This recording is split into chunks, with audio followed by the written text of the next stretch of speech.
पिंगो Kine को अभी हम डिटेल में देखेंगे। पिंगो काइन की डिटेल में जाने से पहले चैनल पे नए हैं तो चैनल को लाजमी सब्सक्राइब कर लेना है।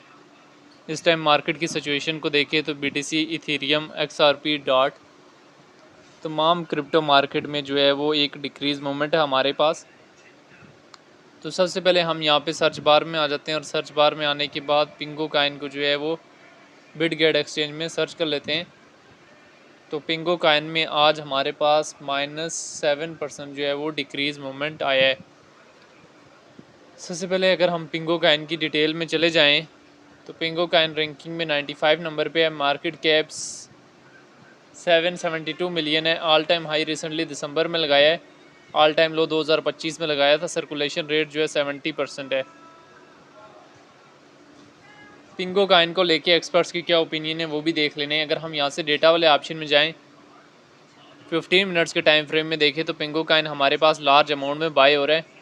1 डे के टाइम फ्रेम में भी हमारे पास एक अच्छा खासा जो है पिंगो में बाइंग प्रेशर है आया हुआ था, लेकिन अभी थोड़ा बहुत सेल हो रहा है। किस वजह से सेल हो रहा है? क्योंकि मार्केट में जो है अभी सेलिंग प्रेशर हल्का सा आ चुका है। अगर पिंगो काइन का अभी हम रिजेक्शन एरिया देखें तो पिंगो काइन हमारे पास 0.065 से रिजेक्ट होता है और उसके बाद ये हमें काफ़ी ज़्यादा डाउन एरिया देता है। ये यहाँ से हमें ये जो एरिया देता है 0.004। किस वजह से? बाइनेंस पे जितने भी न्यू काइन लिस्ट हुए हैं, जो काइन बाइनेंस पे लिस्ट हुए हैं, उनकी प्राइसेस जो हैं वो पहले अप जाती हैं और फिर उसके बाद क्रैश होते हैं और बहुत ज़्यादा डाउन आते हैं। आप ट्रम्प की हालत देख लें, और भी बहुत सारे काइन जो बायो और बहुत सारे काइन जो बाइनेंस पे लिस्ट हुए, उनकी प्राइसेस स्टार्ट में हाई गई और बाद में उनकी प्राइसेस में हमें काफ़ी ज़्यादा डिक्रीज़ मूवमेंट देखने को मिला। हालांकि लोग एक्सपेक्ट कर रहे होते हैं कि बाइनेंस पे लिस्ट होने के बाद प्राइस जो है इंक्रीज जाएगी, हालांकि रियलिटी को नहीं देखते।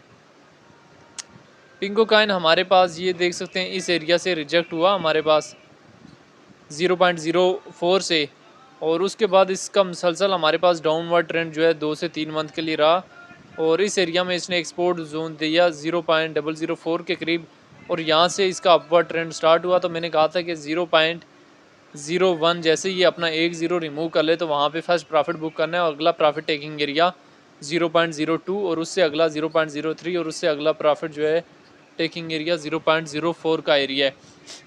किसी भी काइन में एंट्री होने के लिए ज़रूरी है कि आपको पता होना चाहिए कि मैंने इस काइन को कितना टाइम होल्ड करना है, क्योंकि जब तक आप काइन की होल्डिंग नहीं करेंगे तब तक आप उससे प्रॉफिट बुक करके नहीं ले जा सकेंगे।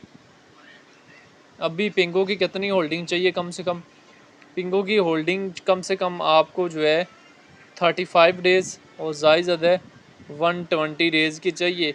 यहाँ से ये इजीली जो है वो पिंगो टॉप पे मूव कर जाएगा, ठीक है, और इजीली जो है आपको मार्केट से एक अच्छा खासा प्रॉफिट दे जाएगा। लेकिन ये सारी लॉन्ग टर्म के लिए स्ट्रेटेजी है। जो शॉर्ट टर्म के लिए स्ट्रेटेजी होती है वो डिफरेंट होती है।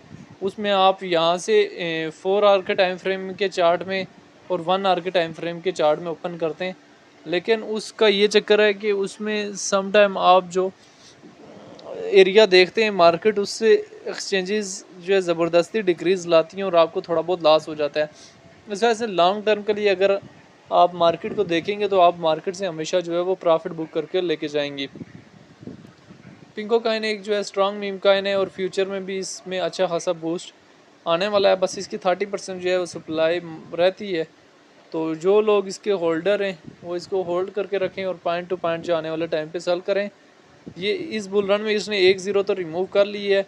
अगर बहुत ज़्यादा एक्स्ट्रा पंप अप होता है तो अपना ऑल टाइम हाई ब्रेक करके दूसरा ज़ीरो भी रिमूव कर लेगा। बाकी पिंगो काइन को लेके आपकी अपनी क्या राय है, कमेंट में लाजमी बताएं।